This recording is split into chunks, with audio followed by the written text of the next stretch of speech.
Sea food lovers എത്ര പേരുണ്ട്? ഞാനങ്ങനെ ഭയങ്കര ഒരു സീ ഫുഡ് ലവറൊന്നും അല്ല. പക്ഷേ എൻ്റെ ഹോം ടൗണിൽ ഭയങ്കര ഈസിലി നമുക്ക് ഫിഷ് കിട്ടും. എല്ലാ ടൈപ്പ് ഓഫ് ഫിഷും അത്യാവശ്യം ഫ്രഷ് മീൻ കിട്ടും. അതുകൊണ്ടായിരിക്കും എനിക്ക് അതിനോടൊരു വാല്യൂ തോന്നിയിട്ടില്ല. അപ്പോൾ ഞാൻ Bangalore I am going back. അപ്പോൾ അതുകൊണ്ട് അതിന് മുന്നേ എനിക്ക് ഒരു കൊതി മീൻ മുട്ടയൊക്കെ കഴിക്കണം എന്ന്. നമ്മളിവിടെ നല്ല ഫേമസ് കുറേ റെസ്റ്റോറൻറ്റ്സ് ഉണ്ട്. നിങ്ങൾ കേട്ടിട്ടുണ്ടാവും മൈറ്റ് ബി നല്ല സീ ഫുഡിന് ഫേമസ് ആണ് ഉസ്താദ് ഹോട്ടൽ എന്നൊക്കെ പറഞ്ഞിട്ട്. അപ്പോൾ നമ്മൾ പക്ഷേ ഉസ്താദ് ഹോട്ടലല്ല കേട്ടോ ഈ പോയത്. ഇത് വേറൊരു നമുക്കറിയാവുന്ന പ്ലേസാണ്. നമ്മുടെ പോർട്ടിൻ്റെയൊക്കെ ആ ഒരു ഭാഗത്തേക്ക് വരും.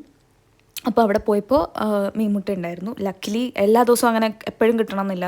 അങ്ങനെ ഞാൻ പോയപ്പോൾ എനിക്കെന്തോ നല്ല ഭാഗ്യമുണ്ട്, അതുകൊണ്ട് എനിക്ക് കിട്ടി.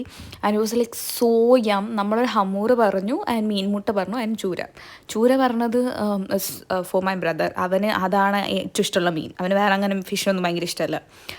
പക്ഷേ എനിക്ക് അങ്ങനെയൊന്നുമില്ല. എനിക്ക് പിന്നെ ഞാൻ പക്ഷേ എല്ലാ മീനും ഞാനും കഴിക്കാറില്ല. ഞാനും ഭയങ്കര പിക്കിയാണ്. പക്ഷേ എനിക്ക് മീൻമുട്ട കഴിക്കാമെന്ന് ആഗ്രഹം. പിന്നെ ഇത് ഭയങ്കര എരിവാണ്. അതിനകത്ത് നല്ല നിങ്ങൾ നോക്കിയാൽ ഇഷ്ടം പോലെ മുളകുണ്ടാവും. ഇവിടെ എല്ലാത്തിനും ചിക്കൻ ഫ്രൈ ആയിക്കോട്ടെയൊക്കെ കൂടുതൽ ഇങ്ങനെ മുളകിടും. എരിഞ്ഞിട്ടാണെങ്കിലും അത് കഴിക്കും. പിന്നെ എന്നിട്ട് ലാസ്റ്റ് ഈ ഒരു കട്ടനും കൂടെ കുടിക്കുമ്പോഴാണ് കംപ്ലീറ്റ് ഒരു ഫീൽ കിട്ടുന്നത്.